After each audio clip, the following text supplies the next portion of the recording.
Ricardo Tanturi, the Gentleman of Tango. Ricardo Tanturi was born on January 27th, 1905, in the Barracas neighborhood of Buenos Aires, Argentina, to Italian immigrant parents. His father, Gennaro Tanturi, was a tailor, while his mother, Maria Giordano, was a homemaker. Like many Italian immigrants of the late 19th and early 20th centuries, the Tanturi family settled in working class neighborhoods where community support and cultural traditions played a vital role in their adaptation to Argentine society. The Tanturi family was known for its strong emphasis on education and discipline. While Ricardo's father wished for him to pursue a secure profession, his mother encouraged his artistic inclinations. Their modest income meant that Ricardo and his older brother, Antonio Tanturi, grew up in a conventillo, a shared tenement house that was common among immigrants in Buenos Aires. Life in these conventillos was tough yet vibrant, with neighbors gathering to share food, stories, and music, particularly tango. Antonio, who was also musically inclined, played a significant role in guiding Ricardo's early musical development. Initially, Ricardo studied violin under Francisco Alessio, but at Antonio's urging, he switched to piano, an instrument that would later define his orchestral leadership. The brothers remained close throughout their lives, though Antonio did not achieve the same level of fame as Ricardo. Despite his passion for music, Tanturi followed his family's expectations and enrolled at the University of Buenos Aires, UBA, to study medicine. He was an exceptionally disciplined student, balancing the rigors of medical school while continuing to perform music at social events, university functions, and charity concerts.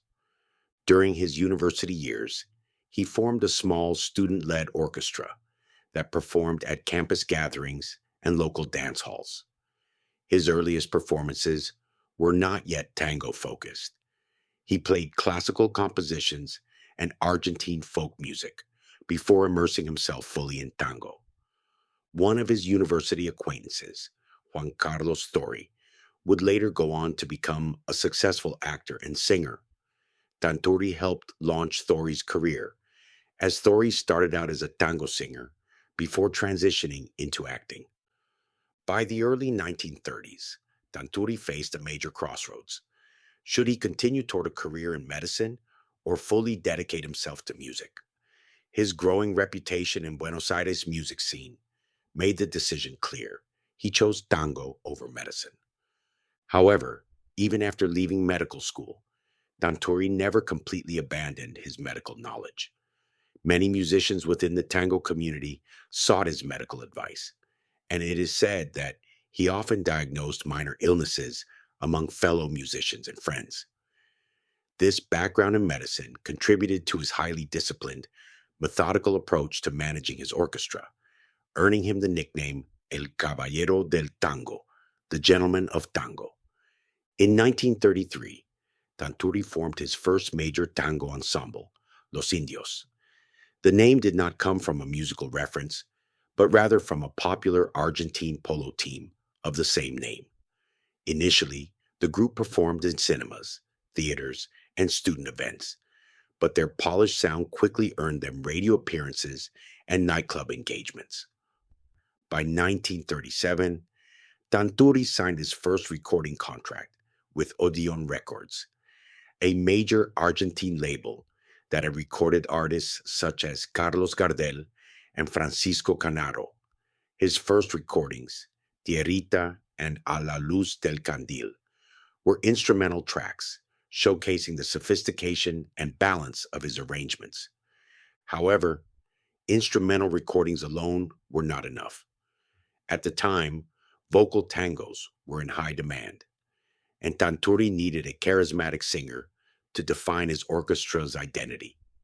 He experimented with different vocalists, including Carlos Ortega and Juan Carlos Thori, but neither had the lasting impact he sought. In 1939, Tanturi made a career defining choice by hiring Alberto Castillo as his lead vocalist.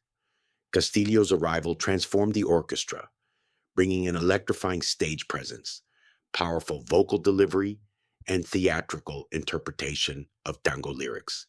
One of their first recordings together, Cuatro Compases, 1942, became a milestone in tango history, though Odeon Records initially doubted its commercial viability. The label executives believed it was too rhythmically aggressive, but its success proved them wrong.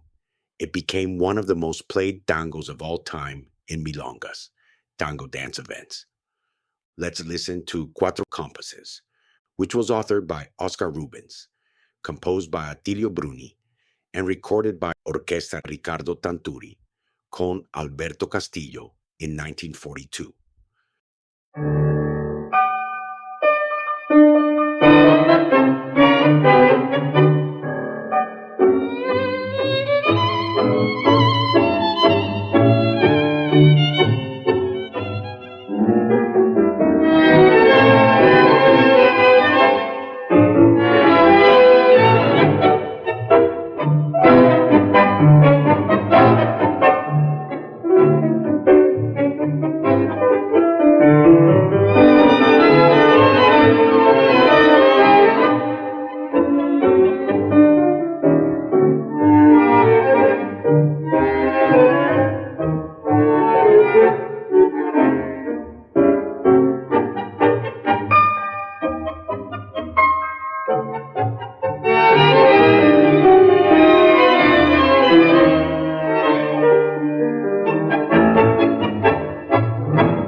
Como nadie, linda como el sol, reinaba por su pinta en el salón. Bailando un tango nació nuestro romance, mientras la orquesta tocaba estos compases.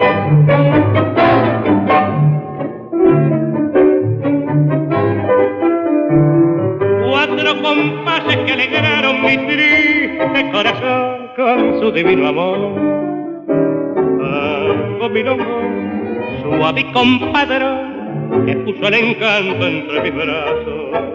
Hoy junto al calor de su tierno amor, enterré la angustia de un fracaso. Ya no lloro la maldad de aquella, ahora vivo tan feliz con ella. Suena batallar, que mi corazón quiere estos compases recordar.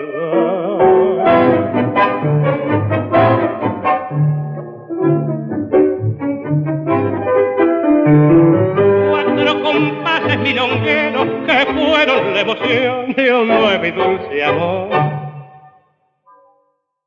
With Castillo, Tanturi's orchestra reached its golden era, performing in Teatro Broadway, Confiteria Monte Carlo, and Radio El Mundo. However, despite their popularity in dance halls, Tanturi only recorded one official milonga with Castillo, Mozo Guapo, 1941, an unusual decision given his orchestra's dance-oriented style. In 1943, at the peak of their success, Alberto Castillo left the orchestra to pursue a solo career. His departure was a major blow, as he had become the voice of Tanturi's music. To fill the void, Tanturi recruited Enrique Campos, a Uruguayan singer with a smooth, romantic voice. Campos' style was the complete opposite of Castillo's, softer, more refined, and lyrical. Some fans missed the raw energy of the Castillo era, but Campos brought a new level of sophistication to the orchestra. With Campos, Tanturi recorded 51 songs, including Muchachos, Comienza la Ronda, Una Emoción, Que Nunca Me Falte. This transition marked a shift toward a more sentimental tango style, ensuring Tanturi's continued success despite the changing tastes of the 1940s. As the 1950s arrived, tango's popularity began to decline, overshadowed by the rise of rock and roll and other modern genres. Tanturi, always a man of dignity, chose to step away from the limelight, retiring quietly from public life. Unlike many of his contemporaries, who continued performing into old age, Tanturi gradually withdrew, leading to speculation that he may have returned to medicine. While no official records confirm this, some of his friends claim that he continued offering medical advice in his later years. Tanturi never became a reclusive figure, but he avoided public appearances, preferring a private life. He passed away on January 24th, 1973, at the age of 67, leaving behind a legacy of elegance, discipline, and musical excellence. His recordings, particularly those with Alberto Castillo and Enrique Campos, remain beloved classics in tango history, frequently played at milongas, studied by musicians, and admired by historians. We're now going to listen to Que Nunca Me Falte, authored by Héctor Marcó, composed by Héctor Morales, and recorded by Ricardo Tanturi con Enrique Campos in 1943.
De los años ha blanqueado tu cabeza, madrecita de ojos vivos que suspiras para mí, y ha llegado Santa Rosa, es el día de tu santo, y yo quiero darte un beso como nunca te lo di. Los jardines son regados por helada vaporosa, y en ella la primavera otro invierno sucumbió, y en el mundo, madre mía, todo se viste de rosa, cual si cantara tu nombre como feliz canto yo.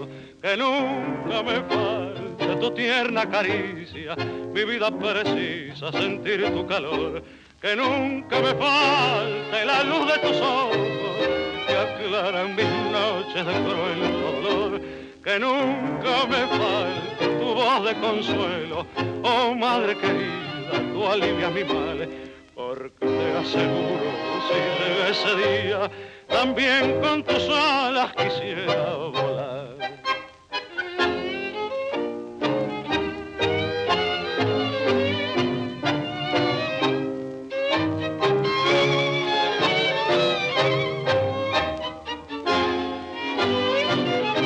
Que nunca me falte tu voz de consuelo, oh madre querida, tú alivias mi mal, porque te aseguro, si llega ese día, también con tus alas quisiera volar.